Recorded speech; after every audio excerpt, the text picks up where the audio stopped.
Okay, hello everybody. Hi, it's me. There I am right there. Hey, how's it going? Okay, so it's me. Look, there's a car.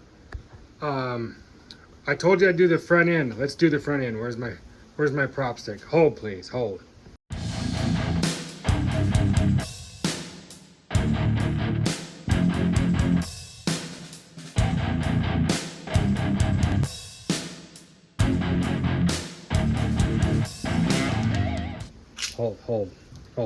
Hold on a second. Hold, please. Oh, that's not gonna work. Hold, please. Oh, stupid dumb guy. Look at that blower, it's super cool. On my surfboard. That's a Gaylord 10-4. It's the last surfboard the guy made before he died. It's in that bag. I'm not gonna show it to you right now. Hold on. Look at that. The hood prop goes there. Okay, oh look, there's a coolant leak. This is that cool Superior radiator I got from DSS Rad, whatever that company is on eBay. Good radiator.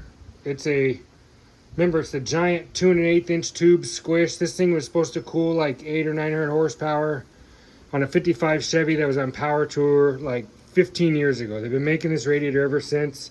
It actually has these mounting tabs and super long fittings, so you can mount it to the original pans and the original core support. It goes right on there.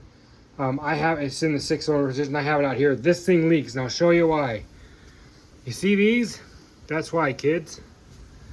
These zip tie fan mounts, look, they work great. They work really good for most of you guys who aren't driving your cars lots and lots of miles. To be fair, this car is, well, now it's got 25,000 on it. So it didn't take very long to do that. Like 80 miles a day average, 6 days a week, 50 weeks a year, it's 24,000 plus or minus a few miles here and there. That's our average. So we're right about 25,000 miles. That was from July 10th was the first day. Actually, I got this thing on the 9th. This radiator came in on the 19th. So the 10th, the car went on the road. 9 days later, this got, its radiator. So what is that? 500 some odd miles. So this thing's got its radiator in here. This is what caused it. These little fan things. I have a fan here on this side. See it? Isn't that cute? And I got this fan on the front. The ideal way to do this, the way I'm going to do it next time, is I'm going to get the same radiator. I'm going to build a different core support, and I'm going to put both these big fans, or versions of them. These are 16s or 16-inch fans. I'm going to probably get some 14s that flow more CFM. These flow like 3,200 CFM each. This is a pusher, which is not efficient. The puller works best, but this whole half of the core wasn't being used, obviously, so this is getting it, and when I added this, it really liked it a lot. If I take the hood off like they do on Roadkill, this thing gets ridiculously cold. And I watch the temperature gauge do this as the thermostat opens and closes. Super neat. So this fan is coming off. That fan's coming off. This radiator is coming out. I'm going to build the core support that mounts here. See that flange? I'm going to build a core support. The factory ones mount down here on that lower brace on the bottom of the crossbar, which that's part of the original core support. You can see it. And it goes like this and runs up here, which isn't enough. So it's been lopped off. There's a piece that goes across there. So I need to just extend it, take it up here and make this whole thing, and then build the core support in here, or the fan shroud. These are great for temporary non-driving. For real cars, like in the factory, like that thing, or whatever, they have a plastic full fan shroud that's permanently mounted, better secured than these little zip tie things. Look at this watch. It's kind of like the 80s. Super cool. It's like a leash, like surfboard leash. My wife got it for me. Anyway, that's the next plan. Is the new radiator doesn't leak. 2 polar fans instead of a pusher and a puller, which would be more efficient. And then I won't have to deal with this leaking thing anymore. That's it on this one for this video. That's what you guys need to know. Get yourself a radiator that cools your car, like one like this, and then use puller fans, and ideally do a fan shroud so you can use the entire core, because that's where all the radiator works. When you're driving down the road, the air goes through the whole core.